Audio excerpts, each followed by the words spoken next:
জাহান্নাম থেকে রক্ষার আরেকটি উপায় হচ্ছে যাকাত আদায় করা নামাজের পরে। কারণ যেই ব্যক্তি যাকাত দেবে না তার সম্পর্কে কোরআন এবং হাদিসে কঠোর জাহান্নামের শাস্তির কথা এসেছে। সূরা তওবা আল্লাহ পাক ইরশাদ করেছেন, ওয়াল্লাযিনা ইয়াকনিজুনা আয-যাহাব ওয়াল ফিদ্দাতা ওয়া লা ইউনফিকুনাহা ফি সাবিলিল্লাহ ফাবাশশিরহুম বিআযাবিন আলীম। ফাবাশশিরহুম বিআযাবিন আলীম, যারা স্বর্ণ চাঁদি টাকা পয়সা রিয়াল ডলার ব্যাংক ব্যালেন্স করে রাখলো, বাড়িতে সঞ্চিত করে রাখলো, ওয়ালা ইউনফিকুনা ফি সাবিল, আল্লাহর রাস্তায় খরচ করলো মানে যাকাত দিল না, তাদেরকে যন্ত্রণাদায়ক শাস্তির সুসংবাদ শুনিয়ে দাও। তারপর আল্লাহ বলছেন, ইয়াউমা ইউহমা আলাইহা ফি নারে জাহান্নামা, তার ধন সম্পদগুলি টাকা রিয়াল ডলারগুলিকে স্বর্ণ চাঁদিকে জাহান্নামের আগুনে উত্তপ্ত করা হবে। ইউহমা আলাইহা ফি নারে জাহান্নাম ফাতুকুয়া বিহা জিবাহুহুম ওয়া জুনুবুহুম ওয়া যুহুরুহুম, মুখে গালে দাগ দেওয়া হবে, শরীরে দাগ দেওয়া হবে, জহুরহম পিঠে দাগ দেওয়া হবে। আল্লাহ পাক রব্বুল আলমিনের ফেরেশতারা, আযাবের ফেরেশতারা জাহান্নামের শাস্তি দেবে যারা যাকাত আদায় না করবে সঠিকভাবে। সুতরাং যাকাত আদায় করবেন। যাকাত আদায় করা হচ্ছে জাহান্নাম থেকে রক্ষা পাওয়ার নামাজের পরে উপায়।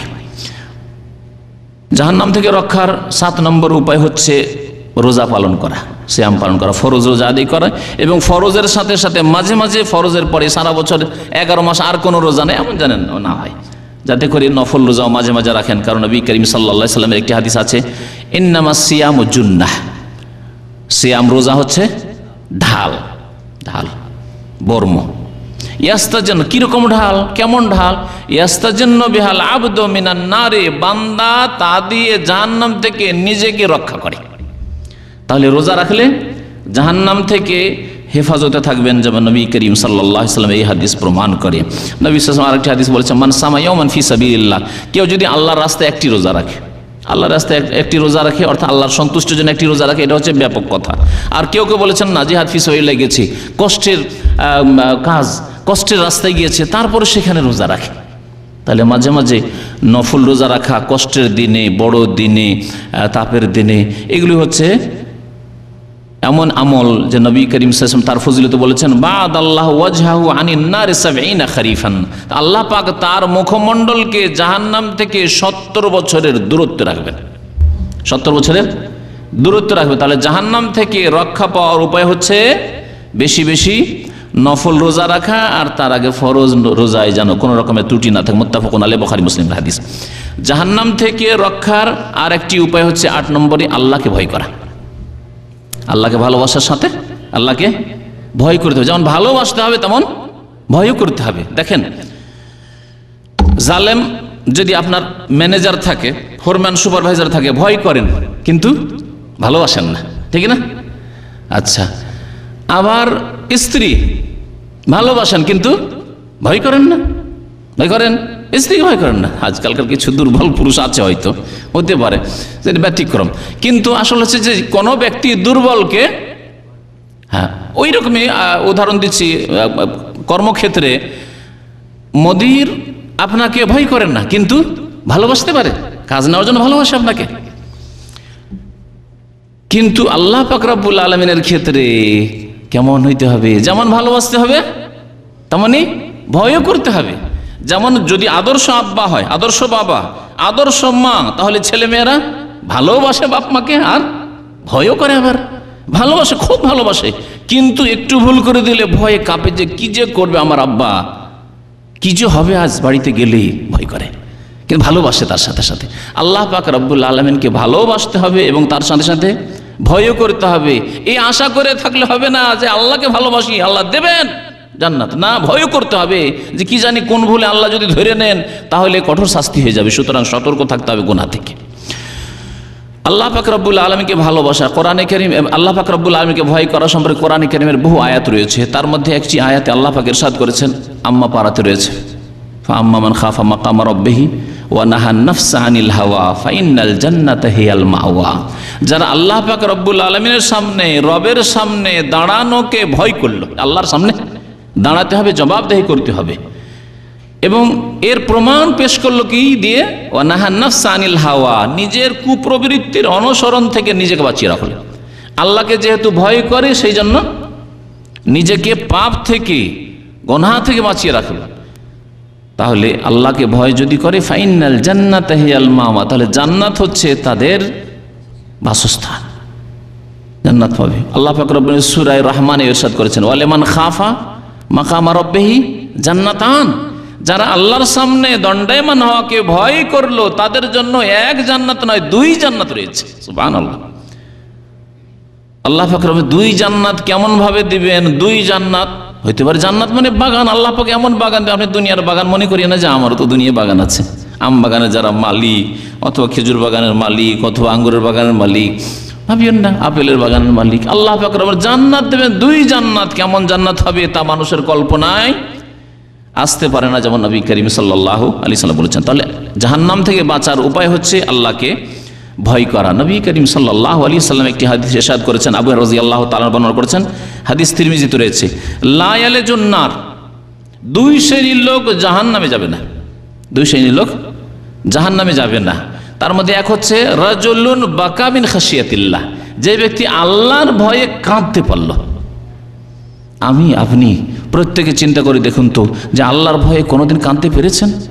দুনিয়ার কিছু নেওয়ার জন্য না, বালা মুসিবত এসেছে বা কারো জুলুম চলছে, অথবা খেতে পাচ্ছেন না, মানসিক পেরেশানিতে আছেন, সেই জন্য দোয়া করতে গিয়ে কান্না অনেকেরই আসে না, ওই দোয়ার কথা বলছি না। শুধু জাহান্নামের ভয়ে আল্লাহর সামনে কেঁদে ফেললেন আপনি। এইরকম যদি আপনার ঈমান তৈরি হয়ে যায়, নবী করিম সাল্লাল্লাহু আলাইহি ওয়াসাল্লাম বলছেন, লা ইয়ালাজুন নার, জাহান্নামে যাবেন ওই ব্যক্তি রাজুলুন বাকা মিন খাশিয়াতিল্লাহ, যে ব্যক্তি আল্লাহর ভয়ে কাঁদতে পারল। আল্লাহর ভয়ে, আল্লাহর আযাবের ভয়ে, জাহান্নামের ভয়ে, জান্নাতের আশায় কান্না চলে আসলো, কেঁদে ফেললো আল্লাহর দরবারে, সেজদায় পড়ে কেঁদে ফেললো, দোয়া করতে করতে কেঁদে ফেললো, নির্জনে। আল্লাহ লোক দেখেন, আবার অনেকে কান্না করে না, ওই কান্না না, লুকিয়ে একাই আছে, শুধু মাত্র আল্লাহর ভয়ে কেঁদে ফেললো, সেই ব্যক্তি জাহান্নামে যাবে না। আর এক লোক জাহান্নামে যাবে না, ওয়ালা ইস্তামিউ গুবারুন ফি সাবিল ওয়া দুখানু জাহান্নাম, আর আল্লাহর রাস্তায় যাদের পায়ে ধুলো লেগেছে, আল্লাহর রাস্তায় যাদের পায়ে ধুলো লেগেছে, এই ধুলো আর জাহান্নামের ধোঁয়া একসাথে হবে না। অর্থাৎ ওই ব্যক্তি জাহান্নামে যাবে না যে ব্যক্তি আল্লাহর রাস্তায় ধুলো ধূসরিত হয়েছে, ধুলো মেখেছে। জিহাদ ফি সাবিলিল্লাহ যখন ফরজ থাকবে তখন। আর আজকালকার জামানায় দ্বীন ইসলামের দাওয়াত দিতে গিয়ে, ইসলাম প্রচারের ক্ষেত্রে, হক কথা বলতে গিয়ে, মানুষকে নামাজের দিকে দাওয়াত দিতে গিয়ে, তাওহীদ সুন্নতের দিকে দাওয়াত দিতে গিয়ে, ভালো কাজের দিকে আহ্বান করতে গিয়ে, অন্যায় কাজে বাধা দিতে গিয়ে, ইসলামের সেবায় যে আপনার শরীরে ধুলা লেগেছে, পায়ে ধুলো লেগেছে, আল্লাহ পাক রব্বুল আলামিন এই নেক আমলের বরকতে জাহান্নাম থেকে রক্ষা করবেন। জাহান্নাম থেকে বাঁচার আরেকটি উপায় হচ্ছে 9 নম্বরই, তা হচ্ছে ইয়েতিমদের লালন পালন করা। যাদের আশেপাশে ইয়েতিম আছে, ভাগ্নে ভাগ্নি ইয়েতিম আছে, ভাতিজা ভাতিজি, ভাস্তে ভাস্তি ইয়েতিম আছে, এরা কাছের, এছাড়াও গ্রামে ইয়েতিম আছে, তাদের দেখাশোনার কেউ নেই। নবী করিম সাল্লাল্লাহু আলাইহি ওয়াসাল্লাম একটি ছোট্ট হাদিসে বলেছেন, আনা ওয়া কাফিলুল ইয়েতিম, আমি এবং ইয়েতিমের লালন পালনকারী হাকাযা ফিল জান্নাহ, জান্নাতে এইভাবে থাকবো। আর ওয়া আশারা বিসাব্বাবা ওয়াল উস্তা, সাব্বাবা বলা হয় যেই আঙ্গুলটি দেখিয়ে গালি দেয়, সাব মানে গালি দেওয়া। আরবরা প্রাচীন যুগে গালি দিত, আচ্ছা বেটা তোকে দেখবো, হ্যাঁ, আজকালও করে, তাই না? তো এই সাব্বাবা, যার নাম ইসলামে নিয়ে এসে পরিবর্তন করা হয়েছে, শাহাদাতের আঙ্গুল, আশহাদু বলার আঙ্গুল, শাহাদাতের আঙ্গুল এবং উস্তা এই মধ্যমা, এই 2টি আঙ্গুল পাশাপাশি রেখে কতটা পার্থক্য? সামান্য একটু পার্থক্য আছে। এইরকম ভাবে জান্নাতে আমি রাসূলুল্লাহ সাল্লাল্লাহু আলাইহি ওয়াসাল্লাম এবং ইয়েতিমের যেই ব্যক্তি লালন পালনকারী, আমরা বসবাস করব, সেখানে থাকব। তাহলে জাহান্নাম থেকে রক্ষার উপায় হচ্ছে ইয়েতিমদের দেখাশোনা। আল্লাহ পাক আমাদের সকলকে যেন তৌফিক দান করেন।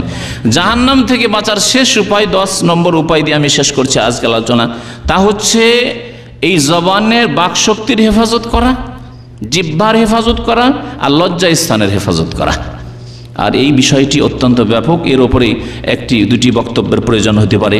আল্লাহ পাক রব্বুল যেন আমাদেরকে জবানের হেফাজতে তৌফিক দান করেন, লজ্জা স্থানের হেফাজতে যেন তৌফিক দান করেন। নবী করিম সাল্লাল্লাহু আলাইহি ওয়াসাল্লাম ইরশাদ করেছেন, মান ইয়াযমানু লি মা বাইনা লাহইহি ওয়া মা বাইনা রিজলাইহি, কে আছে যে আমাকে জামানত দেবে, দায়িত্ব, নিশ্চয়তা দেবে, দায়িত্ব নিয়ে যে আমি আমার জবানের হেফাজত করব। কি থেকে? হ্যাঁ বলেন, হ্যাঁ, হারাম খাওয়া থেকে এক, আর হারাম কথা বলা থেকে, না জায়েজ অবৈধ কথা বল, অন্যায় কথা বলা থেকে, 2টো দিক তাহলে জবানের হেফাজতের ক্ষেত্রে রয়েছে। হারাম খাবেন না এবং এই জবান দিয়ে হারাম কথাবার্তা, অবৈধ কথাবার্তা বলবেন না, গান বাজনা, অশ্লীলতা ইত্যাদি যত কিছু হারাম আছে, কাউকে ষড়যন্ত্রের কথা, ষড়যন্ত্রের মিটিং এই জবান দিয়ে করবেন না। মারো আমি আছি, ধরো আমি আছি, করো আমি আছি, হ্যাঁ, এইসব করবেন না। যেই ব্যক্তি জবানের হেফাজতের দায়িত্ব নিল, যে কন্ট্রোলে রাখবে, এবং দুই পায়ের মাঝখানের হেফাজত অর্থাৎ লজ্জা স্থানের হেফাজত করলো, আযমানুল্লাহুল জান্নাহ, আমি রাসূলুল্লাহ সাল্লাল্লাহু আলাইহি সাল্লাম তার জন্য জান্নাতের জামানত দিচ্ছি, মানে নিশ্চয়তা দিচ্ছি সাল্লাল্লাহু আলাইহি সাল্লাম। আল্লাহ পাক রব্বুল আলামিন আমাদেরকে জবানের হেফাজতে তৌফিক দান করেন, আমাদেরকে যেন সার্বিক দিক থেকে গুনাহ থেকে বেঁচে থাকার তৌফিক দান করেন। একটি হাদিস দিয়ে শেষ করছি, সময় এগিয়ে চলে গেছে। নবী সাল্লাল্লাহু আলাইহি সাল্লাম সাহাবায়ে কেরামরা একবার জিজ্ঞাসা করলেন, বা সাহাবায়ে কেরামদের জিজ্ঞাসা করলেন, আচ্ছা বলো তো, যে সবচাইতে বেশি জান্নাতে সবচাইতে বেশি কারা যাবে? কোন গুণের অধিকারে জান্নাতে বেশি যাবে? আকসার মা ইউদখিলুল জান্নাহ, জান্নাতে কোন কোন কারণে বেশি যেতে পারবে? নবী করিম সাল্লাল্লাহু আলাইহি ওয়াসাল্লাম দুটি কারণ বলেছেন। সাহাবায়ে কেরামদেরকে বললেন দুটি কারণ। একটি হচ্ছে তাকওয়াল্লাহ, আল্লাহকে ভয় করা, আর গুনাহ থেকে বেঁচে থাকা, আল্লাহকে ভয় করে সেই জন্য। আর আরেকটি হচ্ছে হুসনুল খুলুক, উত্তম চরিত্র। তাহলে চরিত্রবান হইতে হবে। নামাজি কিন্তু চরিত্র ভালো না এমন হইলে হবে না। নামাজি কিন্তু ভাইদের ক্ষেত্রে একবারে বখিল কৃপণ, বোনের ক্ষেত্রে বখিল কৃপণ। বোন যেন জমিতে ভাগ না পায়, আব্বা লিখে দিয়ে দেন, মা লিখে দিয়ে দাও তুমি, না হলে বোনেরা নিয়ে যাবে। আজকাল এই শয়তানি খুব চলছে।